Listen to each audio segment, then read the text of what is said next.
Halo warga sekolah, kembali lagi dengan Capsek Sekolah Horor. Apa kabar kalian semua? Semoga baik-baik saja. Di kelas sekolah horor kali ini akan melanjutkan cerita tentang Indigo Zea bagian terakhir atau bagian ketiga. Cerita ini bersumber dari akun Twitter @nazulfa. Selamat mendengarkan.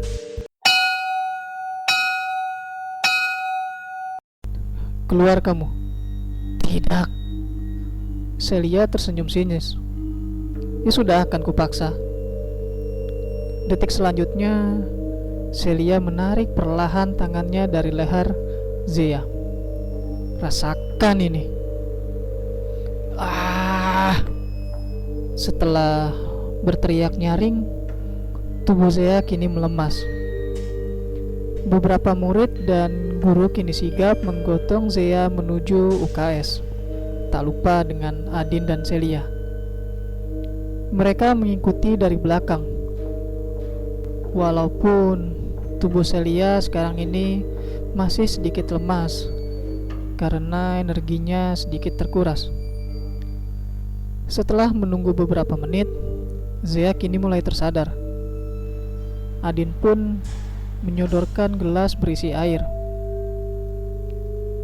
Setelah itu keadaan UKS kembali hening. Jadi tadi siapa? Ujar Zea memecah keheningan. Suruhannya si Pita. Dia mau memperalat lu tuh, Zee. Itu kata Adin. Jawab Farah. Iya, yang dibilang sama Farah bener. Gua dan Adin gak mau sampai lu kenapa-napa. Dia itu main ilmu hitam dan lu harus hati-hati, Zee. Oh iya, masalah ucapan Pita kemarin gak usah dipikirin, Zee. Gua, Celia dan Farah udah bilang sama panitia guru buat bikin pagar yang kuat biar gak kejadian yang kayak tahun kita kemarin. Jelas Adin panjang lebar. Setelahnya, mereka sibuk berbincang mengenai persiapan kemah. Farah, Adin, dan Celia tak ingin membebani pikiran Zea. Maka dari itu, mereka tak membahas soal hantu-hantu pengrusuh di sekolah ini.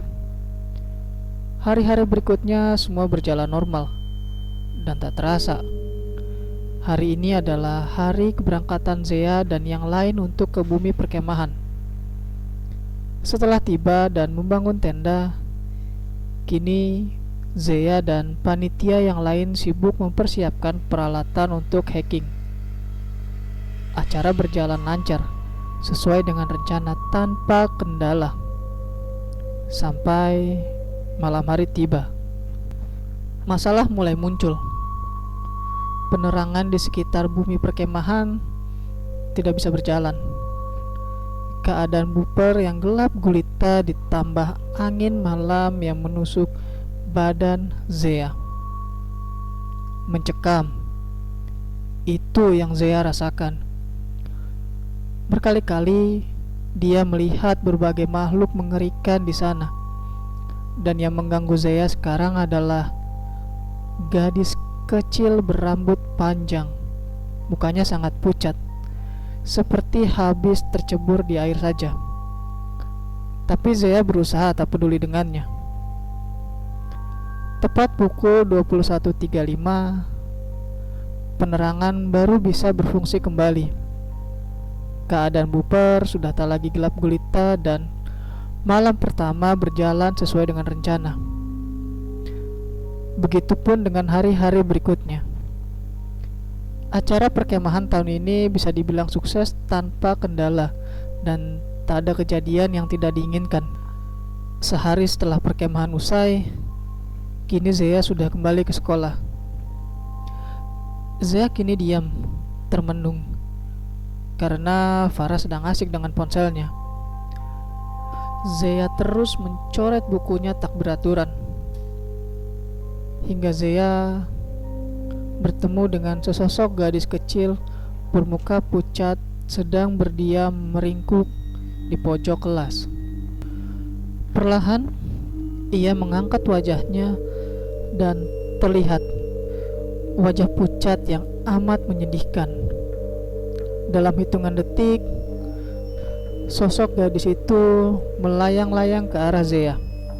Dan akhirnya sosok itu memeluk Zeya dari belakang.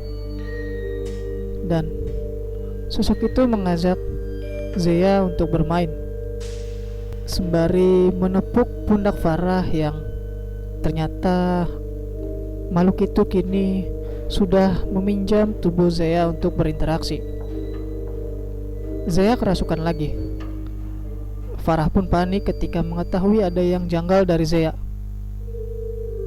"Hei, ini siapa?" ujar Farah.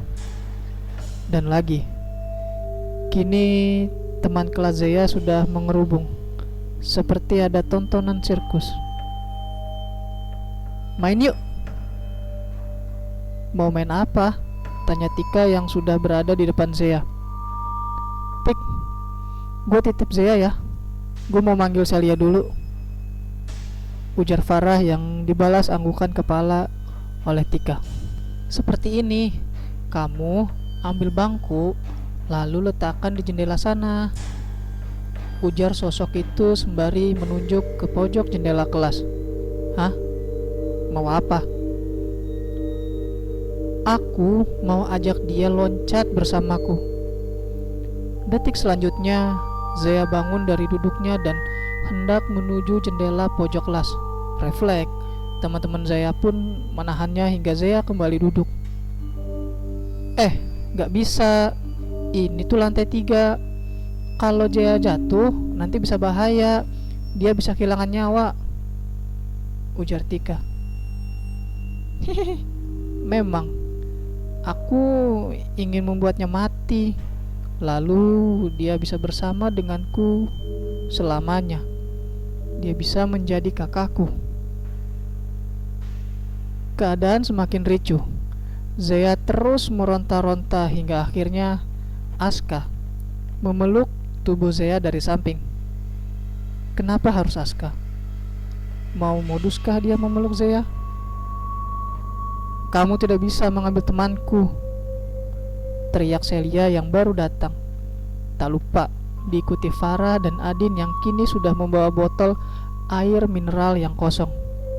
Celia mendekat dan seperti biasa menekan leher Zeya. Sosok itu menangis.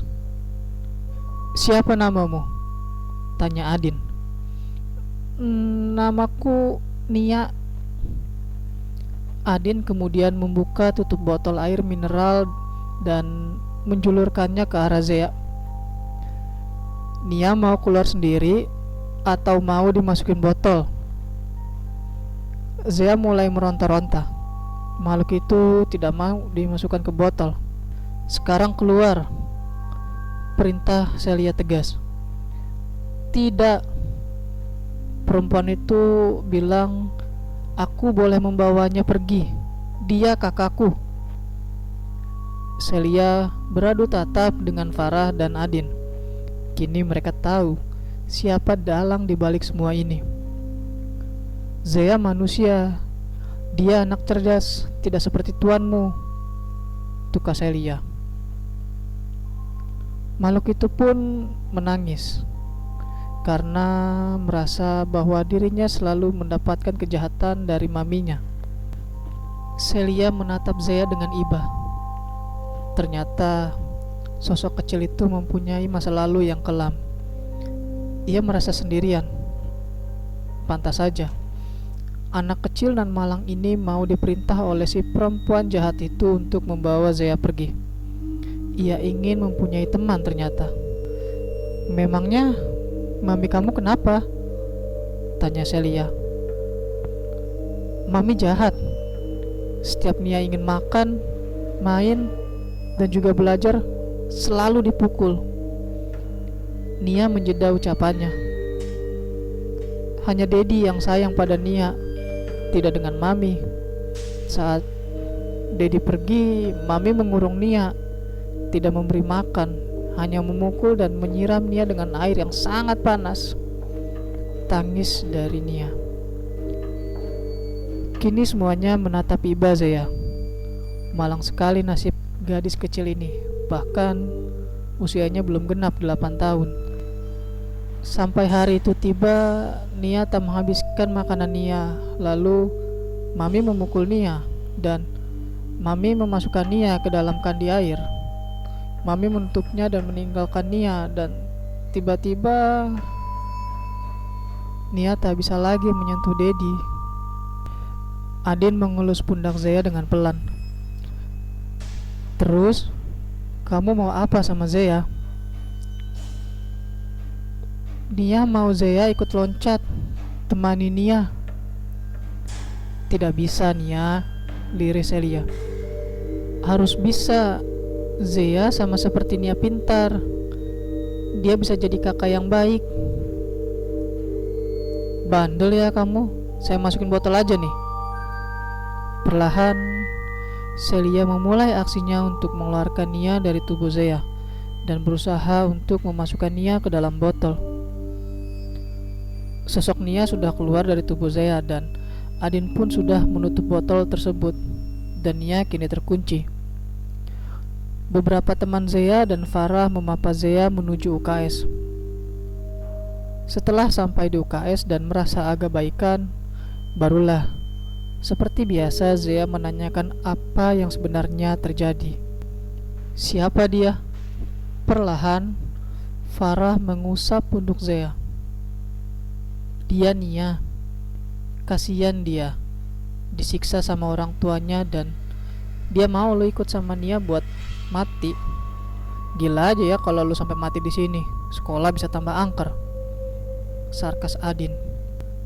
Dan yang nyuruh Nia itu gak lain adalah Pita. Setelah gua dan Adin telusuri, ternyata Pita mau manfaatin darah dan sukma lo, ujar Celia. Dan dia memperalat Nia. Dia itu dari Buper, dan hari dimana lo ketemu Pita, di hari itulah dia nyuruh Nia buat gangguin lo. Ya namanya anak kecil kayak Nia, apalagi korban kekerasan ibunya, jadi gampang aja gitu dibohongin, sambung Celia panjang lebar. Terus sekarang gimana? Tanya Zeya takut. Tenang aja, gua udah masukin dia ke botol dan udah gua amanin, yakin Celia sembari tersenyum dengan tulus. Iya, lu tenang dan janganlah berurusan sama Pita lagi ya, sambung Adin. Kita gak mau kenapa-napa lu Zeh. Farah lalu memeluk Zeya dan diikuti dengan Celia dan Adin. Makasih ya, kalian semua baik banget sama gua. Gak apa, kan kita teman. Mulai sekarang kita bakal jadi lebih dari teman, dan kita bakal jaga satu sama yang lain. Gimana? Setuju kan? Tanya Celia. Setelah itu mereka tertawa bersama, saling menyemangati satu dengan yang lainnya. Pertemanan mereka sangat unik. Unik karena mereka disatukan oleh para hantu yang licik. Akankah pertemanan mereka bertahan atau akan hancur karena ulah manusia? Atau mereka malah berselisih paham karena ada hantu yang sangat jahat dan membodohi mereka? Entahlah, ikuti saja alur Tuhan.